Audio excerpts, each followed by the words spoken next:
Sixième et dernière étape de notre petite application, il nous reste à gérer la liste qui doit se remplir au fur et à mesure à chaque fois qu'on clique sur calcul et qu'un périmètre, une surface est calculée par rapport à un carré ou un rond. Il faut ajouter une ligne et on a aussi le fait de pouvoir supprimer une ligne qu'on a sélectionnée. Donc là, vous voyez bien la forme de la ligne. À chaque fois, on précise le type de l'objet, carré ou rond. Puis ensuite, on précise si c'est le côté ou le rayon. Donc ça, évidemment, il va falloir qu'on vérifie si on a affaire à un carré ou à un rond pour pouvoir écrire le début de la ligne. Par contre, pour périmètre et surface, c'est là qu'on va utiliser le polymorphisme, où on n'aura pas besoin de faire de test pour pouvoir compléter la fin de la ligne. Voilà, maintenant que vous avez vu la forme de cet affichage, on va pouvoir commencer le code. Alors là, je suis sur la frame. Alors je vous rappelle qu'on avait créé un scroll pan qui contenait donc une liste, et dans cette liste on va pouvoir ajouter au fur et à mesure les lignes. Alors vous allez voir que Java est quand même un peu plus rigoureux que C# au niveau des gestions des listes. Alors faisons tout ceci étape par étape. Donc je vous rappelle qu'on est toujours en MVC. Donc, qu'est-ce qui va se passer? Sur le clic du bouton del du côté de la vue, on va faire appel au contrôleur pour pouvoir demander la suppression. Et pour pouvoir ajouter dans la liste, qu'est-ce qui va se passer? À chaque fois qu'on va cliquer sur un calcul, on a déjà fait appel au contrôleur. Donc, si je reviens sur contrôle, on a fait appel au contrôleur qui permettait à chaque fois d'ajouter. Donc vous voyez une demande d'ajout d'une valeur. Donc si c'était un carré, on créait un carré et on l'ajoutait et on faisait appel à la vue pour pouvoir afficher le résultat du carré après avoir appelé le modèle. Donc je vous rappelle que le contrôleur fait appel au modèle pour pouvoir récupérer des informations et ensuite pouvoir envoyer vers la vue ce qui doit être affiché.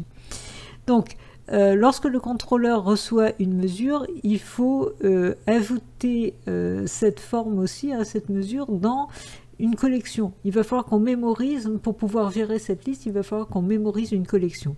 Et du coup, dans la case contrôle, on va déclarer une collection. Donc là, ici dans les propriétés, en privé,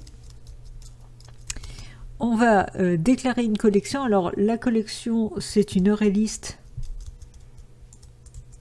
en Java. Donc on va déclarer une ArrayList qu'on va appeler les formes. Voilà.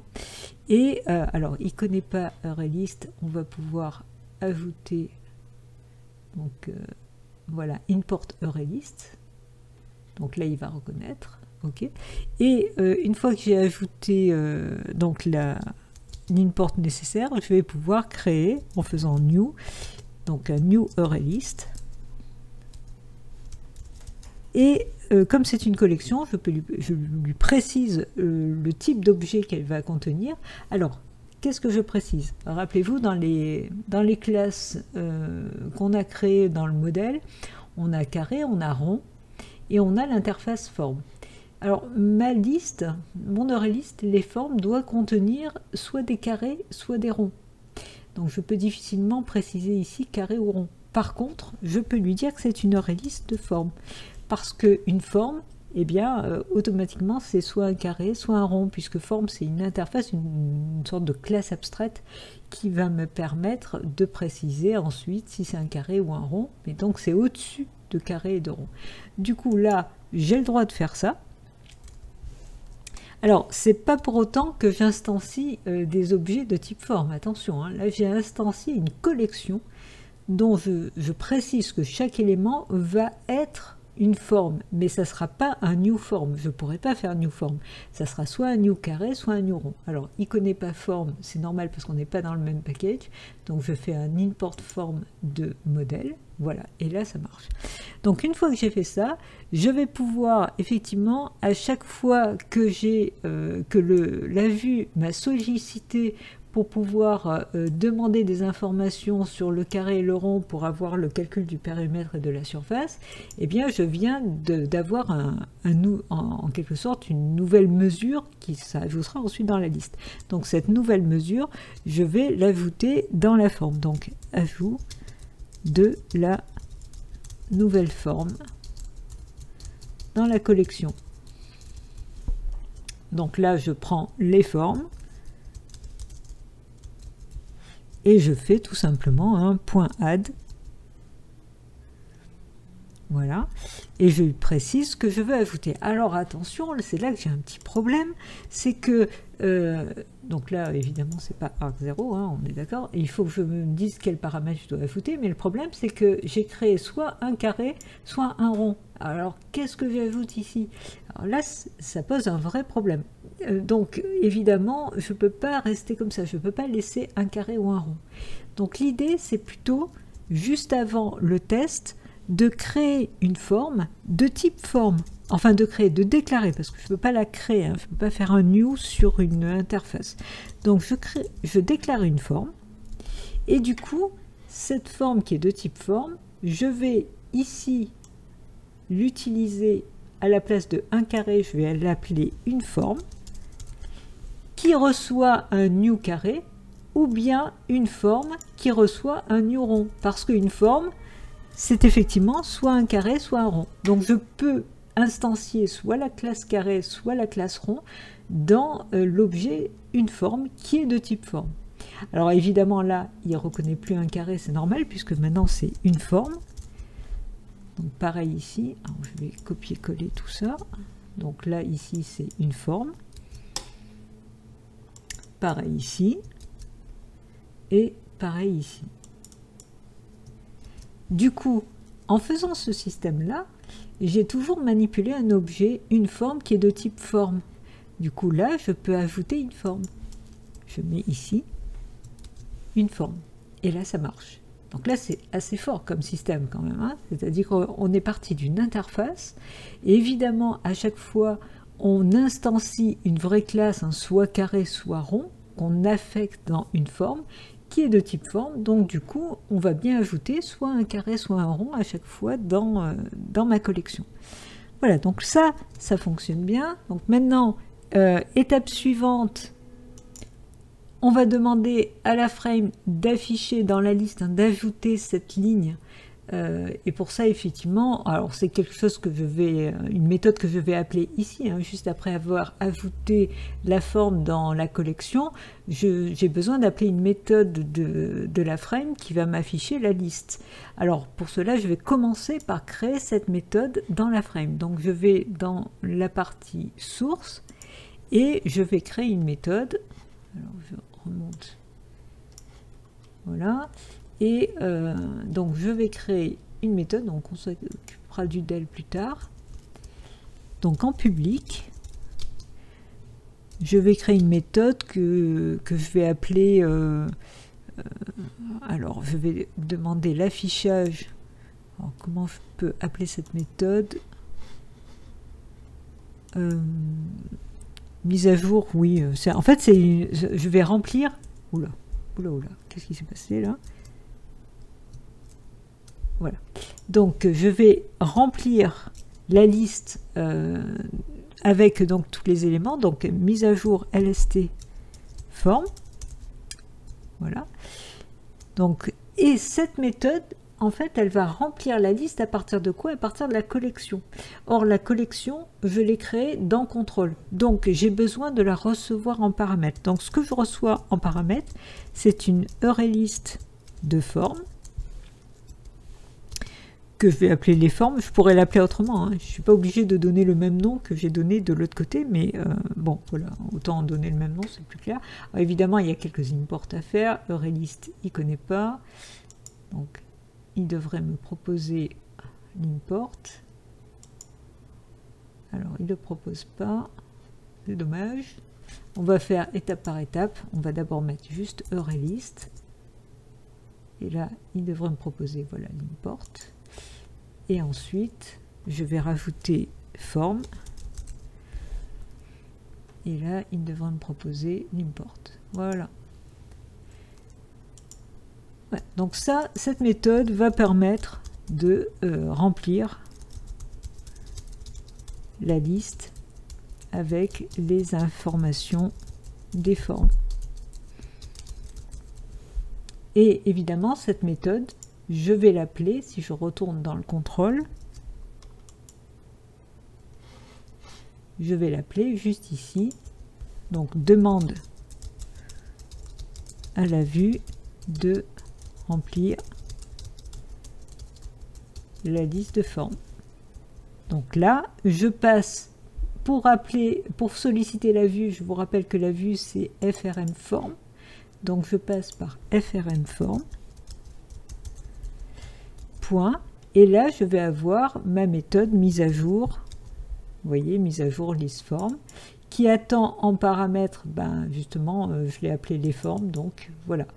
Et là, effectivement, si je reviens sur FRM form, je vais pouvoir compléter cette méthode qui me permet donc de gérer le remplissage de la liste. Alors c'est là que ça devient un tout petit peu plus compliqué parce que la gestion des listes passe par une sorte de modèle en Java, donc on ne peut pas directement faire le nom de la liste. Alors ma liste, elle s'appelait, donc on revient sur l'affichage, elle s'appelle lstform. Je ne peux pas faire quelque chose du genre lstform.add.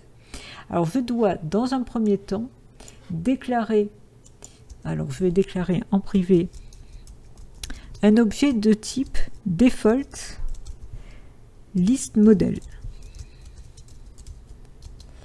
Alors je vais l'appeler contenu, en fait c'est le contenu, ça va gérer le contenu de lstform. Donc contenu de lstform. Alors il ne connaît pas default list model, je vais faire l'import. Alors pourquoi default? C'est parce que j'ai oublié le T. Je voudrais l'import, voilà. Donc là je vais pouvoir faire un new de default list model, tout simplement. Donc là j'ai créé un modèle qui va me permettre de gérer le contenu de la liste, et du coup le nom que j'ai donné à ce modèle, il faut que je l'insère au moment de la création de la liste. Alors ma liste, elle est où? Alors, il faut que je retrouve ma liste. Donc qui est, alors c'est une LST, j'aurais pu faire une recherche, ça aurait été plus rapide. Donc elle était en bas et je la voyais pas. En fait elle est tout en bas, tout simplement. Voilà, lstform. Donc mon lstform où j'avais fait un new list, ici en paramètres, je lui mets mon contenu lstform. Et ce contenu lstform va me permettre effectivement de gérer vraiment le contenu de la liste. Donc vous voyez, il y a une étape supplémentaire par rapport aux simplifications qui ont été faites dans un langage comme C#. Bon, maintenant que j'ai mon contenu lstform, c'est avec lui que je vais travailler. Donc je reviens sur ma méthode MAJ lstform. Donc la première chose que je fais quand je mets à jour ma liste, c'est que je vais la vider. Donc vider la liste. Et je vide du coup le contenu, ce fameux contenu que j'ai créé, donc lstform, et là je fais tout simplement un point clear. Voilà. Une fois que je l'ai vidé, et je vais faire alors une boucle pour remplir la liste. Donc la boucle, alors c'est une boucle qui va boucler sur le paramètre. Alors, on a affaire à une collection. Alors, il y a des boucles qui sont plutôt sympas pour parcourir les collections, ce qu'on appelle les for each. En Java, ça s'écrit sous cette forme-là, c'est-à-dire que je vais boucler sur chaque élément de la collection et je vais le récupérer dans un objet, et ça va me permettre à chaque tour de boucle d'avoir un des objets de la collection. Alors, du coup, il faut que je déclare cet objet. Alors, à chaque fois, c'est un objet de type forme. Alors, je vais l'appeler une forme.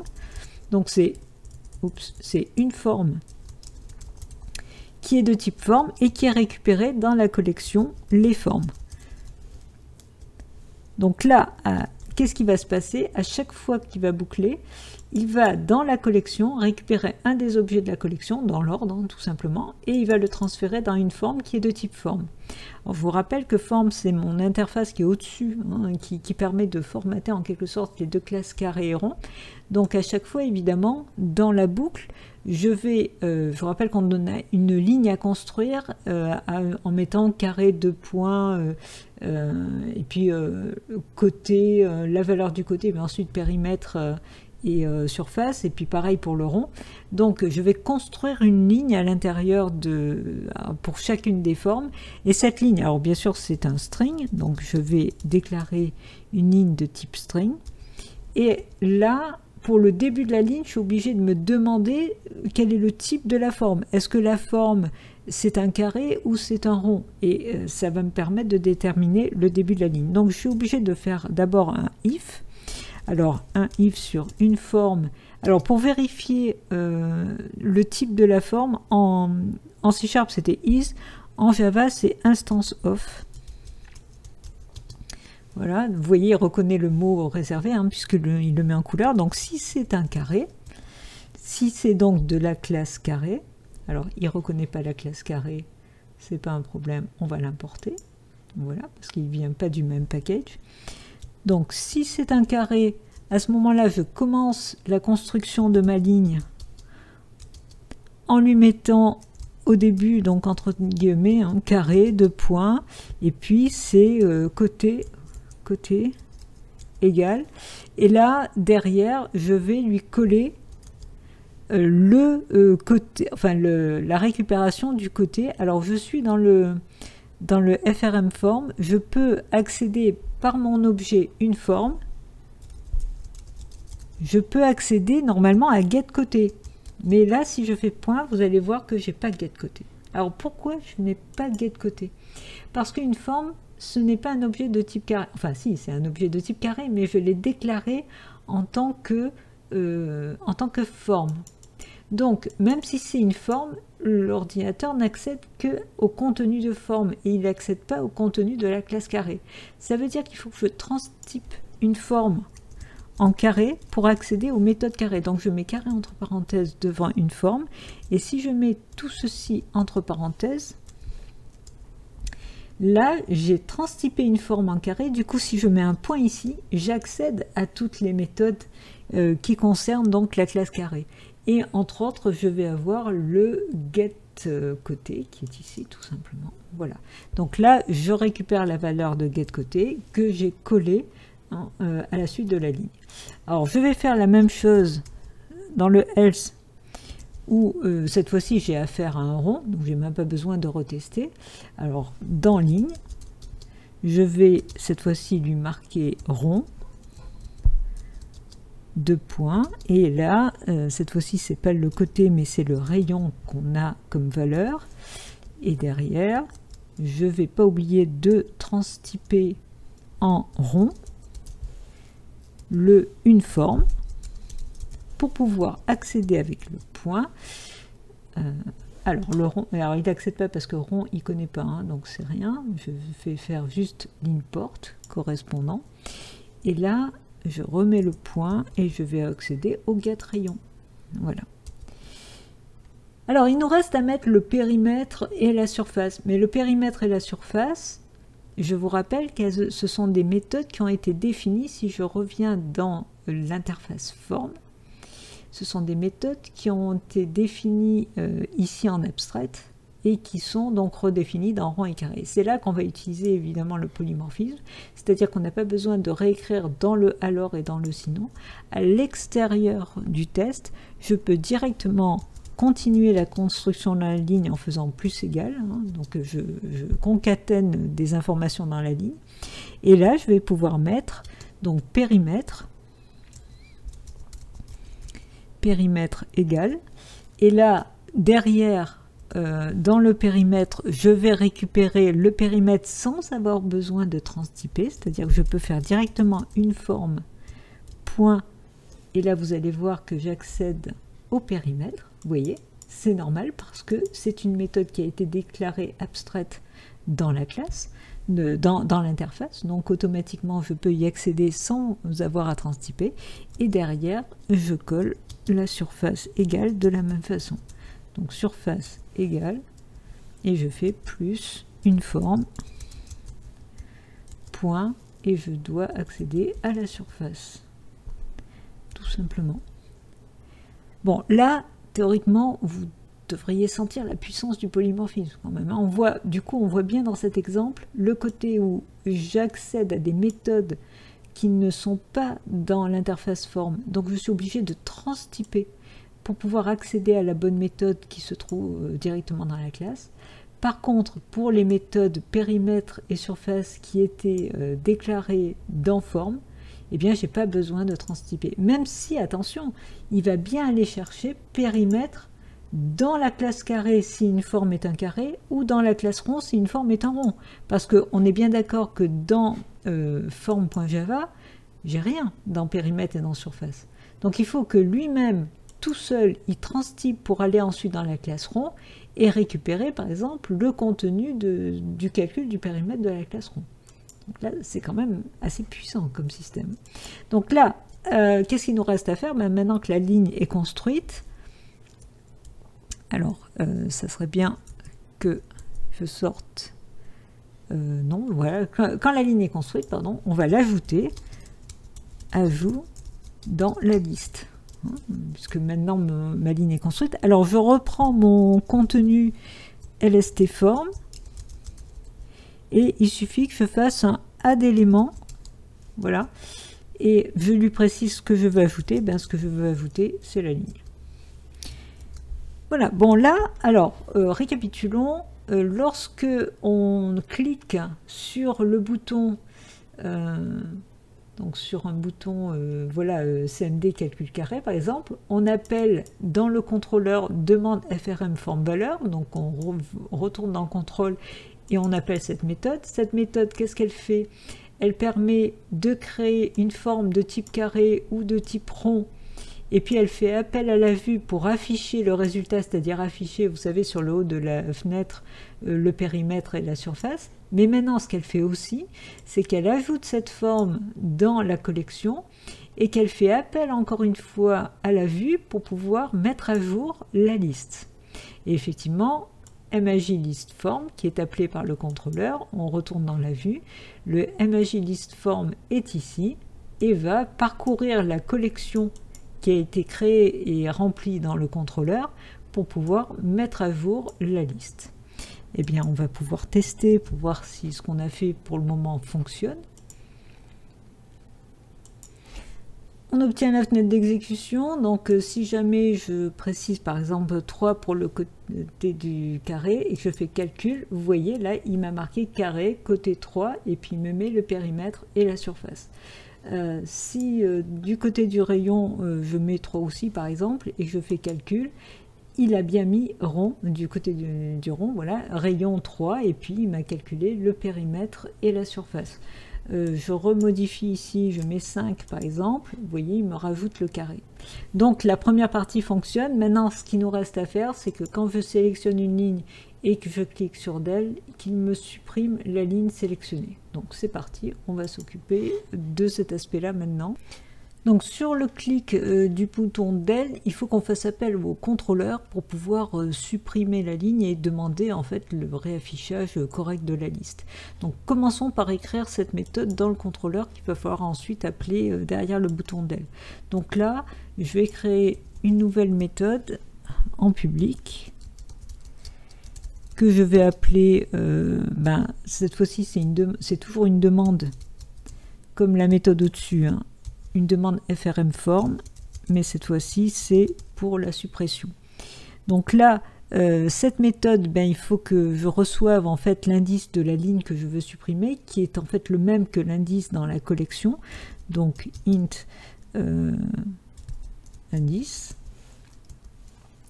Et une fois que j'ai cet indice, alors je vais tout de suite mettre un commentaire, donc suppression d'une forme.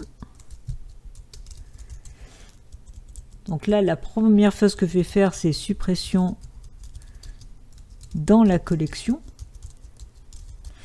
Alors pour supprimer dans la collection, je prends la collection les formes et je vais utiliser la méthode remove qui permet donc de supprimer, alors qui supprime soit un objet soit un indice. Donc là c'est un indice qui m'intéresse, donc je vais lui proposer indice. Voilà. Et une fois que j'ai fait ça, eh bien je vais faire une demande de mise à jour du côté de la frame pour pouvoir réafficher correctement la liste. Donc là, je fais appel à ma frame frmForm et j'appelle la méthode que j'ai déjà écrite, qui est la méthode mise à jour listForm, qui attend la collection. Et bien, la collection, c'est les formes qui a été modifiée puisque je viens de supprimer un élément. Donc j'ai ma méthode qui va me faire correctement les choses. Je vais pouvoir maintenant revenir dans frmForm et remplir CMDDel. Alors, je peux faire plus joli que supprimer juste une ligne parce qu'en réalité, dans une liste, on peut faire, avec la touche contrôle, on peut sélectionner plusieurs lignes et demander plusieurs lignes à la fois au niveau suppression. Donc du coup, je vais récupérer ces lignes parce que ces lignes, je les ai par lstform. Et à partir de lstform, si je fais un get selected, alors c'est normal, c'est parce que j'ai mal écrit lstform, point, donc ma liste. Alors lstform, il ne connaît pas. Alors certainement parce qu'il n'est pas déclaré tout en haut. Alors retournons ici et on a effectivement lstform. Vous voyez, c'est le même problème qu'on avait vu dans la vidéo précédente, c'est qu'il est déclaré ici en local. Donc je vais le déclarer tout en haut, donc je supprime la déclaration ici et tout là-haut en privé, comme j'ai fait pour les autres objets privés, et je vais déclarer mon lstform ici. Voilà, donc là à partir de là je vais pouvoir y accéder sans problème. Donc si je remets le point, je vais pouvoir effectivement, vous voyez, alors si je fais un get selected, vous voyez, je peux récupérer la valeur, l'index, donc l'élément qui a été sélectionné, ou bien carrément tous les indices. Alors on va faire plus joli, on va faire ça. C'est-à-dire qu'on va partir du principe qu'on peut sélectionner avec CTRL plusieurs lignes. Donc on sélectionne les indices et vous avez remarqué qu'il m'a précisé qu'il me retournait, vous voyez, un tableau de int en tableau. Donc eh ben, je vais récupérer ça dans un tableau de int. Donc je mets ici entre crochets et je vais l'appeler les indices, qui sont les indices des lignes qui sont à supprimer.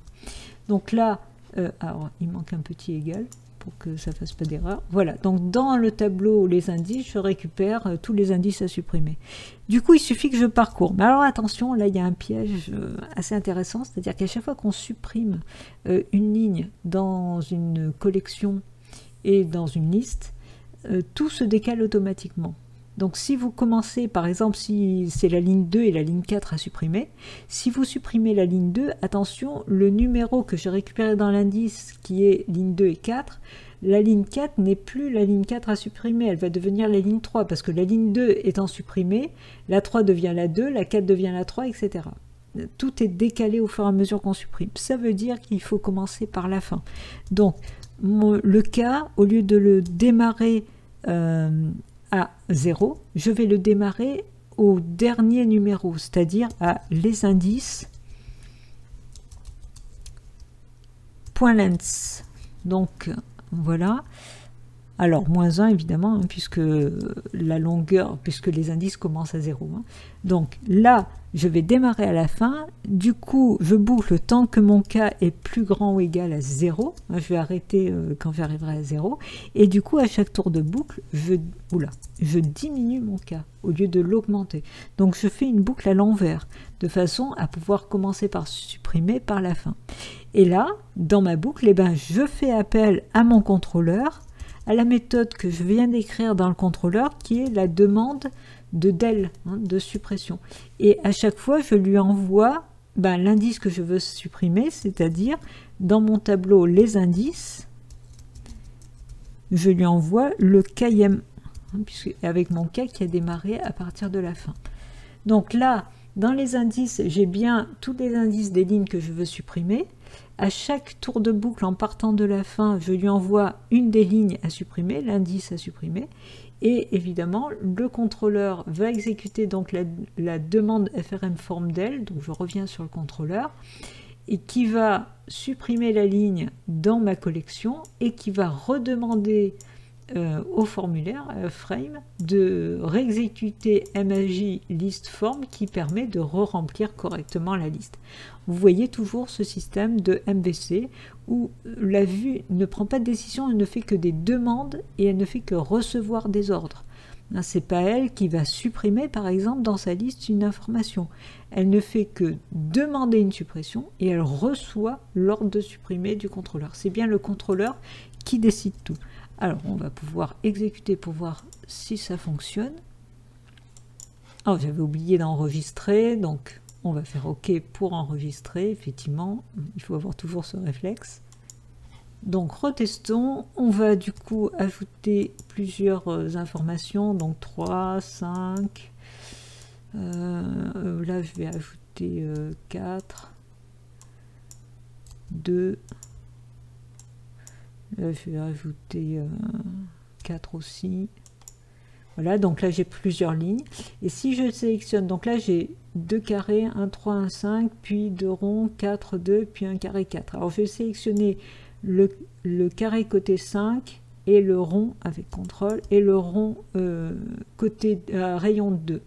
Donc il devrait me rester 3, 4 et 4 et le 5 et 2 doit disparaître. Si je fais del, vous voyez, il me reste bien 3, 4 et 4 et les deux ont été supprimés. Voilà, on a fini cette petite application. On est d'accord que c'était vraiment juste pour bien comprendre la philosophie du MVC et la puissance du polymorphisme. Du coup, vous avez vu aussi le principe de l'interface. Voilà, je vous dis à très bientôt et surtout, pensez à coder.